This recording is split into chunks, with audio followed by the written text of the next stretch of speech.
주님의 이름으로 여러분을 사랑합니다.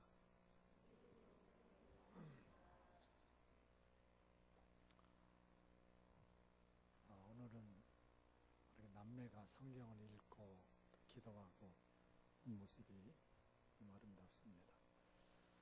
또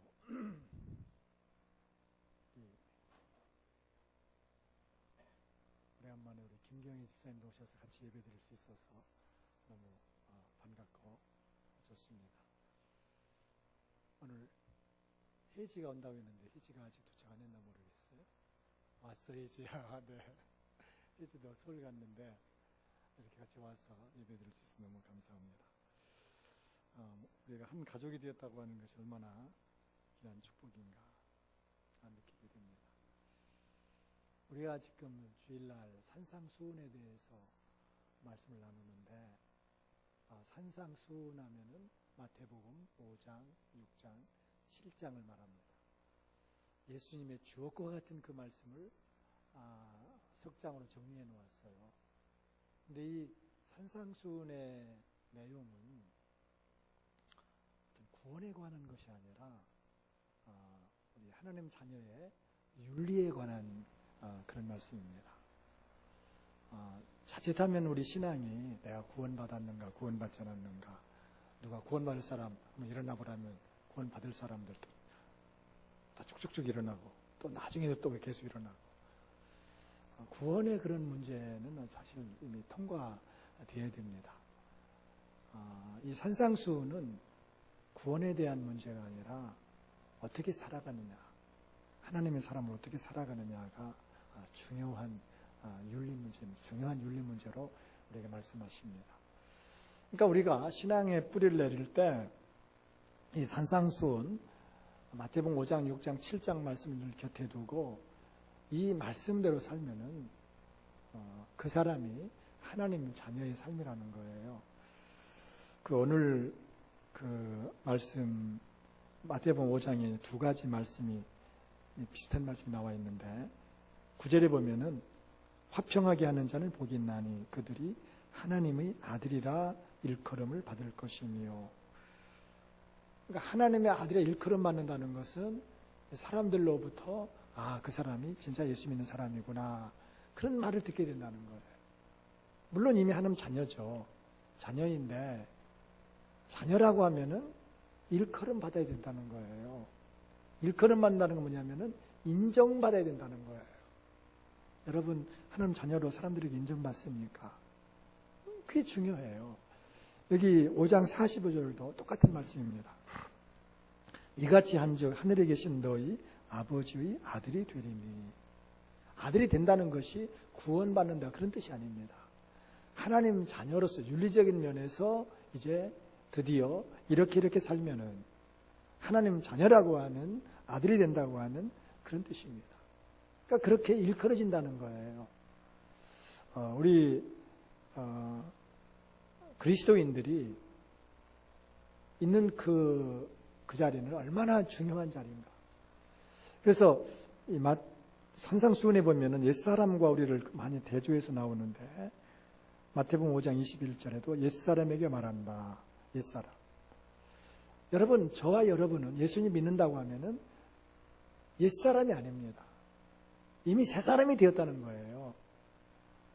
마태복음 5장 33절도 또 옛사람에게 말한 바, 옛사람은 구원받기 이전의 사람을 말하는 거예요. 이미 그리스도인들은 주소가 옮겼지 않습니까? 골로새서 1장 3절에 그가 우리를 흑암의 권세에서 건져내사 그의 사랑의 아들의 나라로 옮기셨으니, 이미 우리는 옛사람이 아니에요. 하나님 자녀가 되었고 하나님을 아버지로 섬기는 하나님의 가족이 되었어요. 우리는 하나님 자녀로서의 삶이 필요하다는 것입니다. 하나님 자녀로서의 길이 있다는 겁니다. 예수님 믿는 사람과 믿지 않는 사람은 삶이 구분된다는 것입니다. 이제 우리들의 그리스도인들의 삶의 윤리가 있다는 거예요.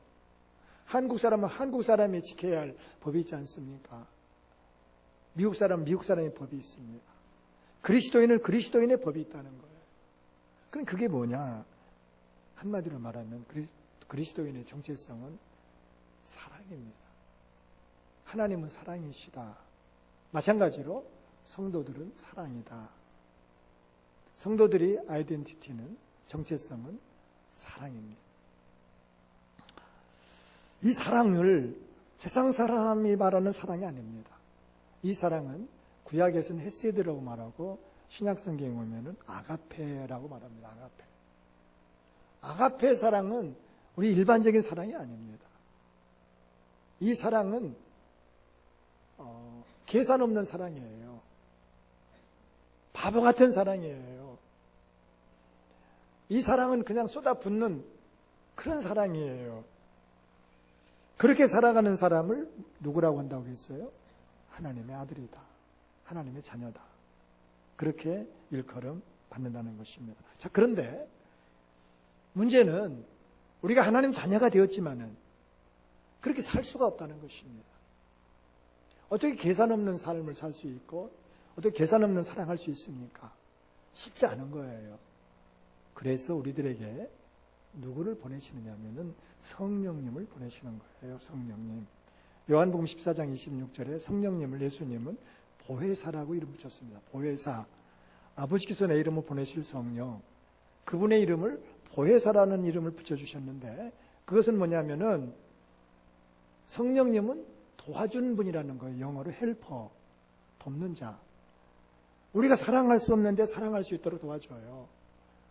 우리가 정직하게 살 수 없는데 정직할 수 있도록 도와주셔요. 우리가 진실하게 살 수 없는데 진실하게 살 수 있도록 성령께서 도와주시는 거예요.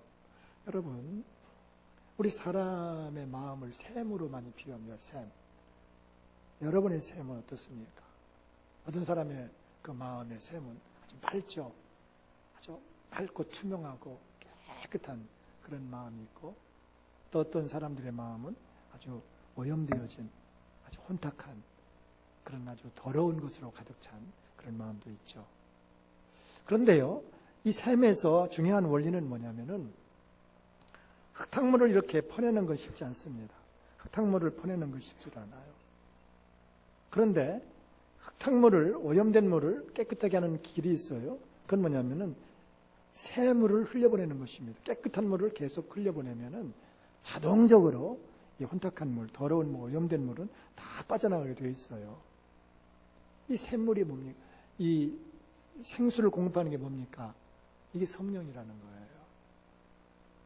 성령이 내 안에 오셔서 나를 지배하고 계속 성령의 충만 받으면은 내가 부족하지만은 나를 정결하게 하시고 나를 사랑하는 사람으로 만들어 주신다는 사람입니다. 여러분, 중요한 것은 내 생각이고 마음이에요. 행동도 중요하지만은 행동은요 다 마음에서 오는 것입니다. 생각에서 마음에서 오는 거예요. 여러분이 오늘 교회 오려고 생각했으니까 교회 나온 겁니다.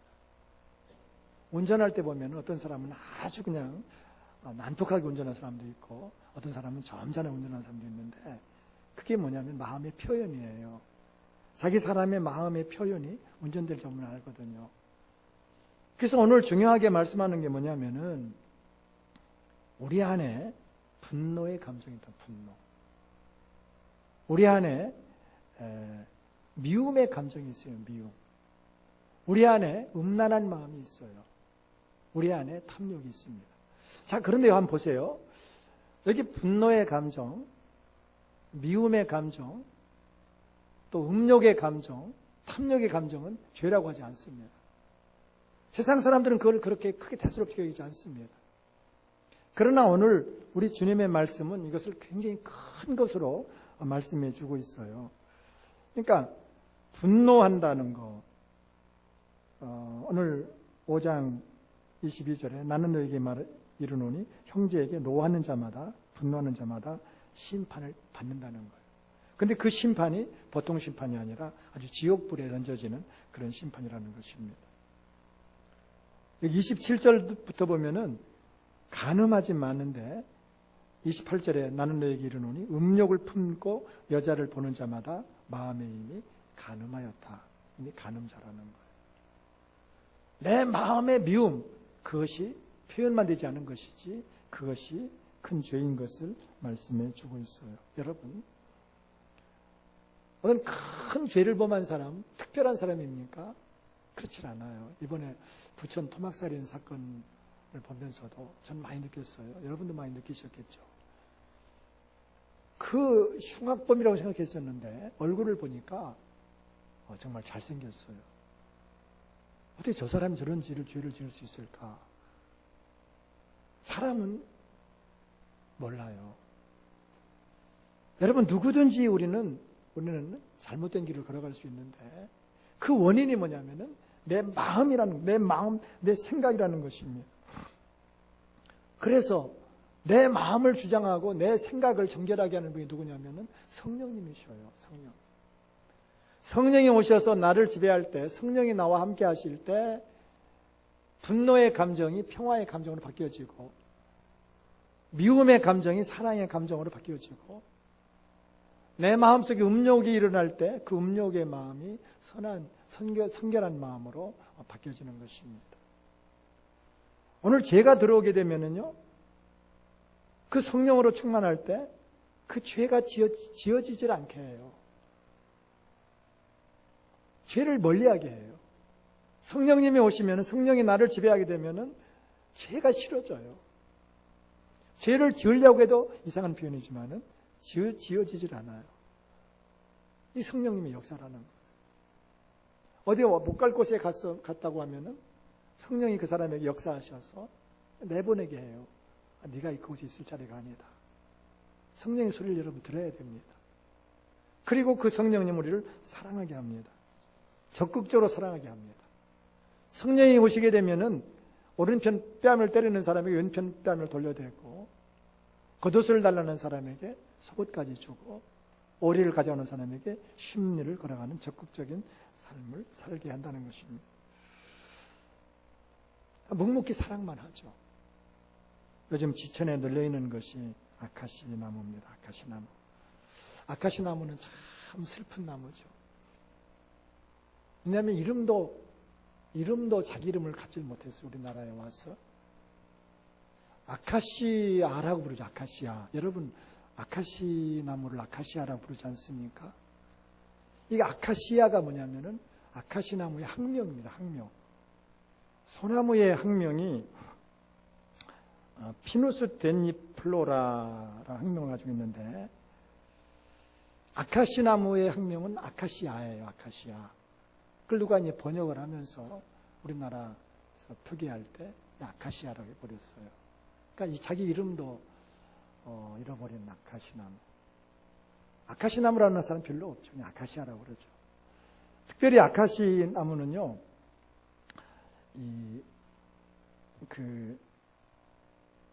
산을 악산으로 만든다. 다른 식물들을 다 죽여버리는 그런 아주 나쁜 나무로 오해를 받죠.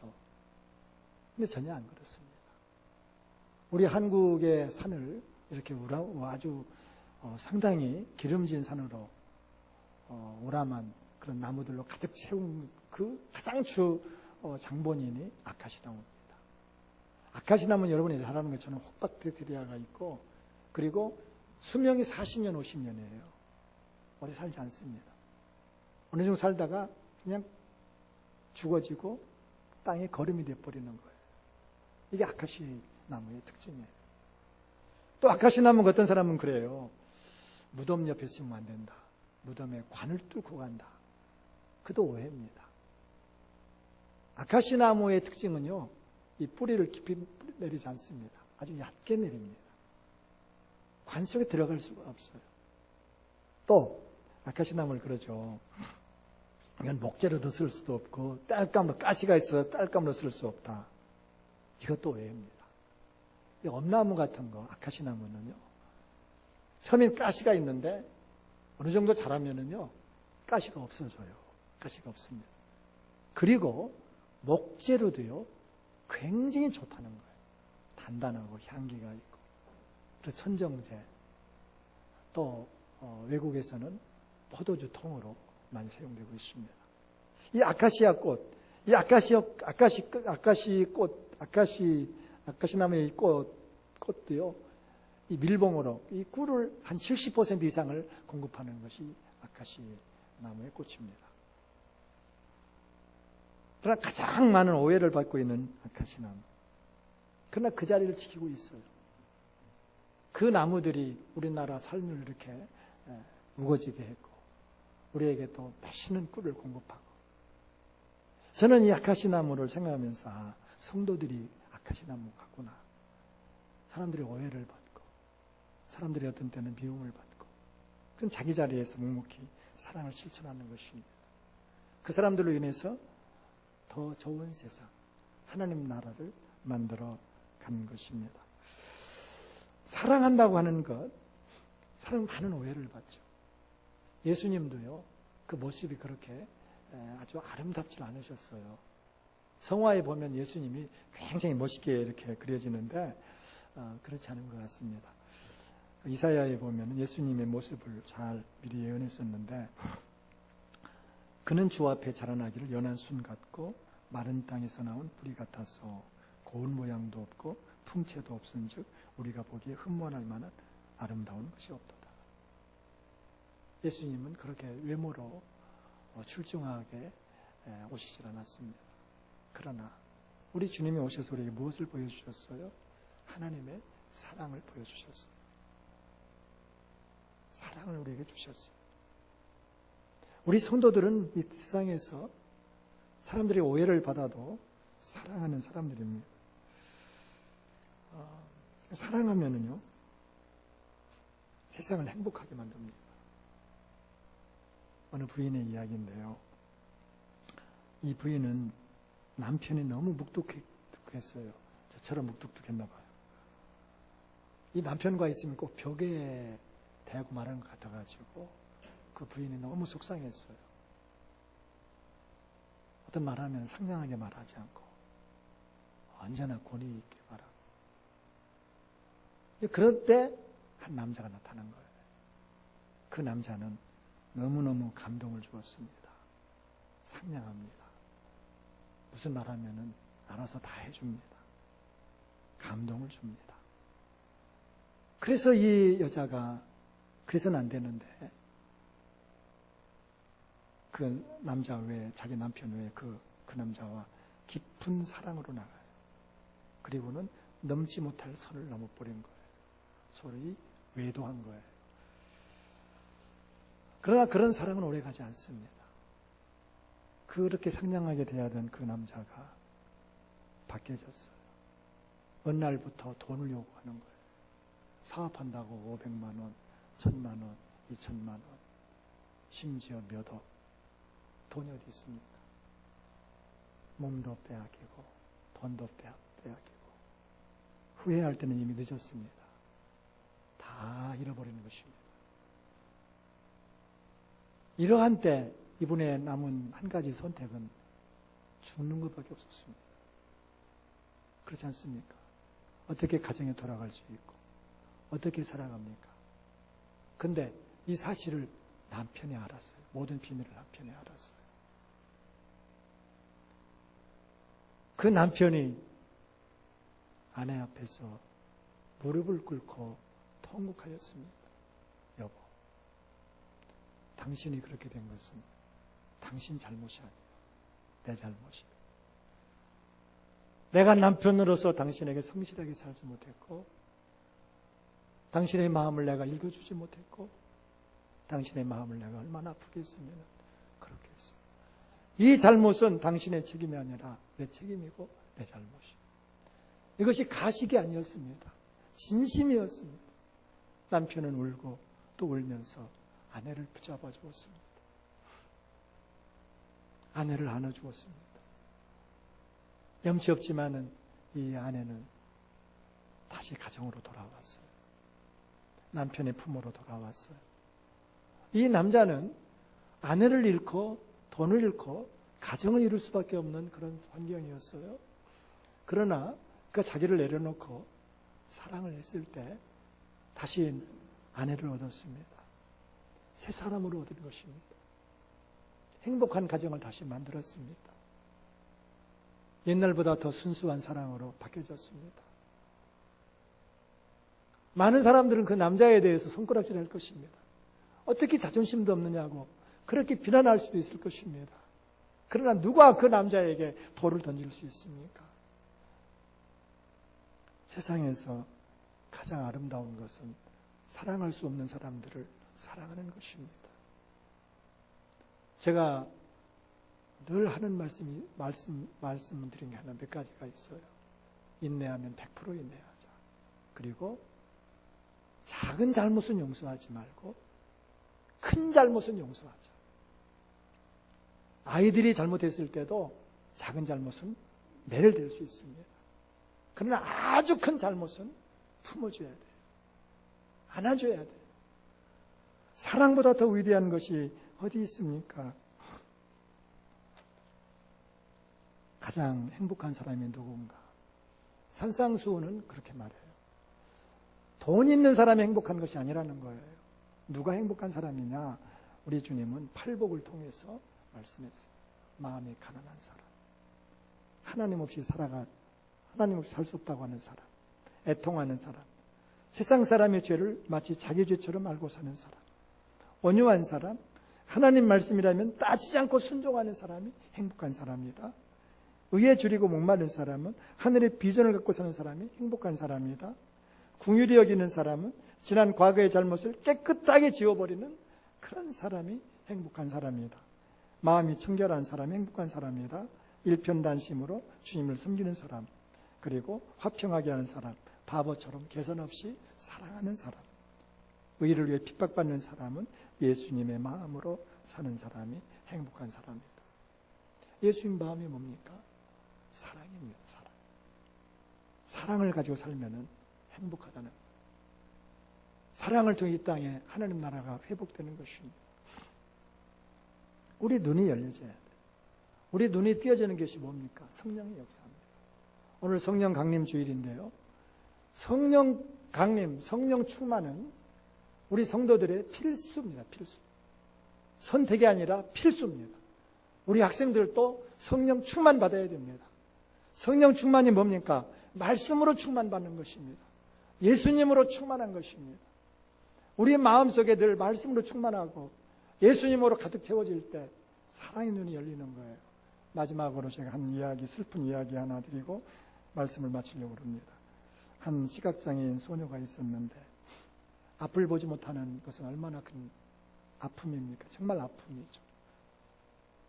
자기 자신을 비관하고 세상을 비관하고 그럴 때 백마탄 남자가 나타난 거예요. 이 소녀를 지극히 사랑하는 한 남자친구가 나타났는데 정말 있는 그대로 그 모습으로 이 소녀를 사랑했어요. 이 소녀는 내가 눈만 뜬다고 하면은 이 남자와 꼭 결혼하리라 그런 마음을 가졌지만은 어떻게 눈을 뜰 수 있습니까? 그런데 아주 다행히도 어느 사람이 누군가가 그 소녀에게 눈을 기증했어요. 그래서 수술을 했는데 수술이 잘 되었습니다. 광명한 세상을 보게 된 것입니다. 얼마나 기쁩니까? 꿈에도 그리던 부모님보다도 그 남자친구, 이 친구를 그렇게 보고 싶었었어요. 근데 눈을 떠서 보았더니 그 남자친구는 자기처럼 두 눈을 볼 수 없는 시각장애자였습니다. 눈이 부리부리한 사람 청년들이 얼마나 많은데 자기 남자친구가 앞을 보지 못하는 시각장애자. 그 남자친구가 말합니다. 나와 결혼해 주겠어. 온 마음을 바쳐서 사랑한 그 남자친구는 그 소녀가 눈을 뜨자마자 청혼을 했습니다. 그러나 이 소녀의 마음이 닫아졌습니다. 앞을 보지 못하는 그 남자를 사랑하는 마음이 다 사라져버린 거예요. 아무리 남자가 애걸했지만은 그 여자 남자를 버려버렸어요. 남자를 버렸어요. 울면서 남자가 떠나갔는데 한 통의 편지가 왔습니다. 내 두 눈만은 언제까지나 아끼고 사랑해다. 그 눈을 기증한 사람이 남자였어요. 그 눈을 뽑아서 준 사람이 그 남자친구였어요. 이건 만든 이야기입니다. 우리를 사랑하는 분이 있다는 거예요. 우리를 사랑하시는 분이 있어요.